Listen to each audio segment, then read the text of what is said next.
भिवानी से मनीषा हत्याकांड में नया खुलासा। सीबीआई ने आखिरकार वह मान करके केस को लेकर के चल रही है जो अब तक पुलिस ने इसको नकारा था, और वह यह कह के इस केस को बंद कर दिया था कि यह हत्या नहीं, यह एक सुसाइड है। हत्या की एफआईआर दर्ज की जा चुकी है और एफआईआर की कॉपी भी आ चुकी है। सबसे बड़ी सोचने वाली ये बात है, सबसे बड़ा प्रश्न ये है कि आखिरकार सीबीआई को ऐसा क्या मिला अपनी शुरुआती जांच में कि उसने जो अब तक पुलिस नकार रही थी कि यह हत्या नहीं है, अब वह उसी हत्या के एंगल को लेकर के जांच कर रही है। एफआईआर में यही दर्ज किया गया कि लड़की को बंधक बना करके कहीं और ले जाया गया और उसके साथ गलत करके उसको बंधक बना करके उसको मार कर कहीं और किसी और जगह फेंक दिया गया। हमने अपने ही चैनल पर मनीषा की डेड बॉडी किस अवस्था में पाई गई, हमने इस चैनल के माध्यम से आपको दिखाया। जब पुलिस से पूछताछ होती है तो पुलिस अपने हिसाब से नए नए स्टोरी, नई नई कहानियां हम लोगों को सुनाती है, प्रेजेंट करती है। भिवानी के गांव में बच्चा बच्चा जब उस डेड बॉडी को जब वो सब चीजें, जब वहां के लोग, स्थानीय लोग जब वो चीज देखे थे, तभी वहां के लोगों ने यह पुष्टि कर दी थी कि यह सुसाइड नहीं, यह एक हत्या है। उसके बाद भी पुलिस इस चीज को नकार रही थी। इसी दौरान सीबीआई की एंट्री होती है और वह जो वहाँ जो घटना घटी थी वहाँ से उन्होंने एविडेंस लिए और कुछ साक्ष्य जुटाए और उसके बाद उन्होंने उनके परिवार से जाकर के पूछताछ की। फिर जाकर के अब आप लोग देख रहे हैं कि नई एफआईआर हुई है जिसमें हत्या बताई जा रही है। अब इस जांच का दायरा और बढ़ गया है। अब ये जो जांच होगी यह अब एक नए और अलग एंगल से होगी। अब इसको अब लोग हत्या की नजर से इस चीज की जांच करेंगे। इसी दौरान आप एक और देखेंगे, खबर निकल के आई थी कि सिर्फ मनीषा के पिता से ही पूछताछ हुई थी, लेकिन यह पूछताछ सिर्फ 1 घंटे चली थी। लेकिन कल सीबीआई फिर पहुंची और पहुंची वह प्ले स्कूल में और वहां की जो 4-5 शिक्षिकाएं थी उनसे पूछताछ की। उसके बाद अपने गेस्ट हाउस में जो प्ले स्कूल का जो डायरेक्टर था उसको अपने गेस्ट हाउस में बुला करके वहां पे पूछताछ की।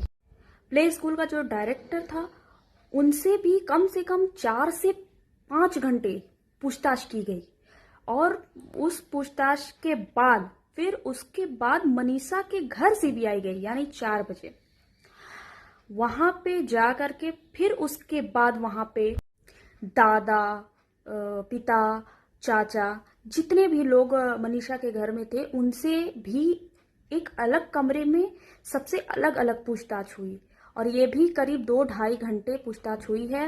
यानी 7 बजे उनके घर से सीबीआई निकली और अब इस केस की जांच सीबीआई एक अलग मोड के द्वारा, एक अलग तरीके से, हत्या के एंगल से अब इसकी जांच करेगी, जो कि पुलिस नहीं कर पाई, अब वो सीबीआई करेगी। इतने दिन से जो आपके मन में सवाल था, जो हमारे मन में सवाल था, जितने हमारे दर्शक इस वीडियोस को देख रहे हैं उन लोग के मन में भी यह सवाल था कि कॉलेज के बारे में ये चर्चा क्यों नहीं होती है। देखिए, वो सारे सवालों का जवाब अब सीबीआई ने दे दिया है और अब वह वहाँ जो है प्ले स्कूल पहुंची है और वहाँ पे पूरा ब्यौरा ली है और उसके बाद वह अपने काम में लगी है। जैसा कि मैंने पहले भी कहा, वीडियो के शुरुआत में भी कहा कि इस चीज को पुलिस नकार रही थी, तो सबसे अहम बात यह है कि पुलिस एक नोट ले आती है सुसाइड का बॉडी के 5 दिन बरामद होने के बाद, और ये सब चीजें जो वो करती है वो पूरा एकदम इस चीज को क्लियर कर दी थी कि ये एक सुसाइड है। तो अगर ये एक सुसाइड नहीं, एक सुसाइड होता तो आखिर क्यों सीबीआई इस तरीके से हत्या का एंगल ले करके और एफआईआर दर्ज करके फिर उसके बाद इस चीज का खोजबीन करती।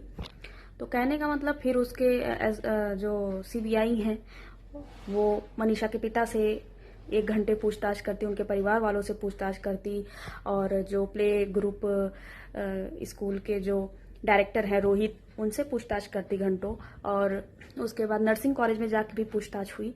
तो अगर ऐसा नहीं होता तो क्यों सीबीआई इस चीज को हत्या का एंगल मानती? अब लग रहा है कि सीबीआई भी इस केस को जल्द से जल्द पता लगाना चाहती कि इसके पीछे कौन आरोपी हैं। तो सीबीआई भी अब अपने काम में बहुत ही अच्छे तरीके से और बहुत ही लगन से लग चुकी है। हरियाणा के जो लोग थे वो लगातार बने हुए थे मनीषा को इंसाफ दिलाने के लिए और सीबीआई की जांच करने के लिए। वो लगातार जो है सड़क जाम किए हुए थे, यहाँ तक कि पुलिस वालों को भी आने नहीं दे रहे थे। कई बार पुलिस जेसीबी भी लेकर के आई थी। तो और शुरुआती में जब मनीषा का पहला पोस्टमार्टम हुआ, दूसरा पोस्टमार्टम हुआ और तीसरा एम्स की अभी रिपोर्ट्स खुली नहीं हुई है, तो ये जो और मनीषा के जो घर वाले थे वो भी इस चीज को मानने के लिए एकदम इनकार कर रहे थे कि हमारी बेटी ऐसा कर सकती है। और जो उसके गले पे निशान था और जो उसका बॉडी जिस हिसाब से हो गई थी, उस हिसाब से किसी को भी नहीं लग रहा था कि ये जो है एक सुसाइड है। लगातार परिवार वाले और हम सब ये मांग कर रहे थे कि सीबीआई की जांच हो, और लगातार दबाव बनाया गया। उसके बाद ही ये सरकार ने फैसला लिया कि इस केस का जो है सौंपा जाए सीबीआई को। और जब से सीबीआई मनीषा के परिवार वालों से बात की है, तब से मनीषा के परिवार वाले घर से बाहर नहीं निकल रहे हैं, किसी से बातचीत नहीं कर रहे हैं, वो घर में ही है। उन्होंने एकदम चुप्पी साध ली है। तो इसका मतलब ये है कि कहीं ना कहीं सीबीआई को वो क्लू मिला है जिसपे नई एफआईआर हुई और उसपे हत्या साफ सीधे शब्दों में मर्डर लिखा हुआ है। आप लगातार देख रहे होंगे कि सीसीटीवी खंगाली जा रही है जिसमें मनीषा जाते हुए दिख रही है। पुलिस भी अगर ये ऐसे इस तरीके से जांच करती तो उसे भी क्लू मिलता, लेकिन पुलिस तो उलझाने में लगी हुई थी। तो इसलिए सीबीआई अब हर एक सीसीटीवी का जो है जांच पड़ताल कर रही है कि कहां से क्या कुछ क्लू मिले। गांव वाले थे, उनको बिल्कुल यकीन नहीं था। परिवार वाले थे, उनको यकीन नहीं था कि हमारी बेटी ऐसा कर सकती है। अब बताया जा रहा है कि सीबीआई अब कुछ और लोगों से पूछताछ कर सकती है, और पूछताछ कर सकती है इसमें कुछ और लोग सीबीआई के रडार में आएंगे, और उनके रडार में वो शॉप वाला भी आएगा जिसने मनीषा को जहर दिया था। उससे भी पूछताछ होगी कि भाई आपके यहाँ ये लड़की आई थी तो आपने इसकी जानकारी किसी और को क्यों नहीं दी? क्या आपके शॉप पे सीसीटीवी लगा हुआ है? और अगर नहीं लगा हुआ है तो वो क्यों नहीं लगा हुआ है? बताया जाता है कि 2 दिन बाद मनीषा की डेड बॉडी मिली। 2 दिन में मनीषा के साथ क्या हुआ क्या नहीं हुआ, इसके बारे में जानकारी मिलनी चाहिए। और वहां पे जहां पे डेड बॉडी मिली हुई थी मनीषा की, बताते हैं कि वहां पर आवागमन है, वहां पे लोग आते जाते रहते हैं। और दूसरी चीज कि उसके ही जिस जगह उसकी डेड बॉडी मिली थी उसी के बगल में नहर है, और वहां पे सिंचाई का काम चलता रहता है। तो आखिर क्यों नहीं किसी की नजर पड़ी? अब ये बताया जा रहा है कि जिस जगह मनीषा की डेड बॉडी मिली थी वहां पर पानी भर चुका है, इसलिए सीबीआई को कठिनाइयों का सामना करना पड़ रहा है। अब पानी हो जाने के वजह से वहां के जितने भी सबूत थे वो अब मिट चुके हैं। बताया जा रहा है कि वहां पर जो आवागमन है, वहां पे कई दुकानें हैं, वहां पे सीसीटीवीज हैं। अब उसको नए तरीके से उस चीज की जांच होगी और वहां की सीसीटीवी भी खंगाली जाएगी, और उन लोगों की भी जांच होगी, उन लोगों को भी बुलाया जाएगा जिसे जब वो नशे में पाए गए थे वो 2-4 व्यक्ति, वो लोग भी रडार पे आएंगे और उनको भी बुला के जांच होगी, जो नर्सिंग कॉलेज के वो जो 2-4 व्यक्ति थे। बता दें, जब मनीषा की डेड बॉडी मिली थी तो उसके जो कपड़े थे उस पे बहुत कोई ज़्यादा निशान नहीं थे, बहुत छोटा मोटे बहुत धूल के कण थे, मिट्टी के कण थे, और ऐसा कुछ उसके कपड़े को नुकसान नहीं था। लेकिन उनके जो घर वाले थे उनका ये सीधे कहना था कि ऐसा लग रहा है कि मनीषा का गला काट दिया गया है। ठीक है, गला कटने जैसे निशान हैं, लेकिन और हो सके तेजाब वेजाब का प्रयोग किया गया है। लेकिन पुलिस इस चीज़ को इनकार कर रही थी और बहुत सफाई से वो ये बताई कि जब किसी ने देखा तो उस समय कुत्ते उसकी बॉडी को बाइट कर रहे थे, बहुत ही सफाई से बाइट कर रहे थे कि सिर्फ और सिर्फ चुनिंदा जगह ही बाइट कर रहे थे। ने सावधानी से उसके शरीर के कुछ हिस्सों को ही कुत्ते ने बाइट किया है, और ऐसा लगता है कि बहुत ही सफाई से किसी व्यक्ति ने यह काम किया है, और पुलिस के द्वारा यह कोई और एंगल बताया जा रहा है कि इसको कुत्ते जैसे जानवरों पर यह चीज़ें डाल दी गई।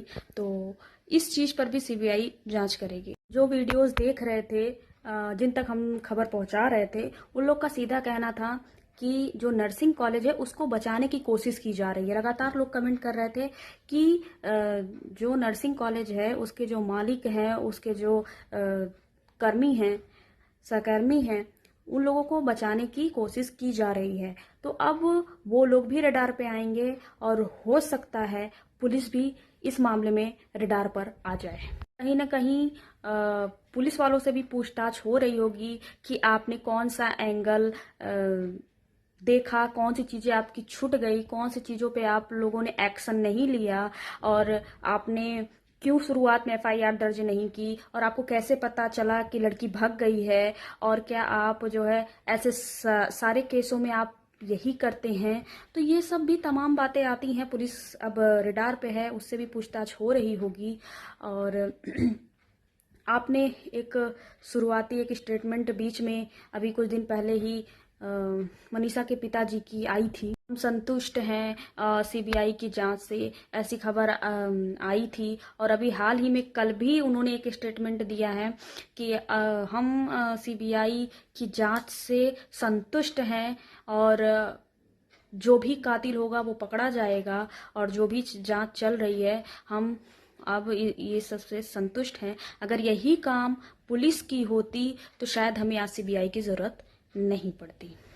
आप लोग देखते रहिए, और मनीषा को इंसाफ दिलाने के लिए आप लोग जी तोड़ मेहनत करिए। मनीषा सिर्फ और सिर्फ मनीषा के पिता की ही बेटी नहीं, वो देश की बेटी बन चुकी है, और उसको इंसाफ दिलाना हमारा फर्ज है। अगर आज हम किसी को इंसाफ दिलाते हैं तो कल हमारा परिवार भी, हमारे परिवार को भी, हमारे आने वाले जनरेशन को भी कहीं न कहीं इंसाफ जरूर मिलेगा। शुक्रिया।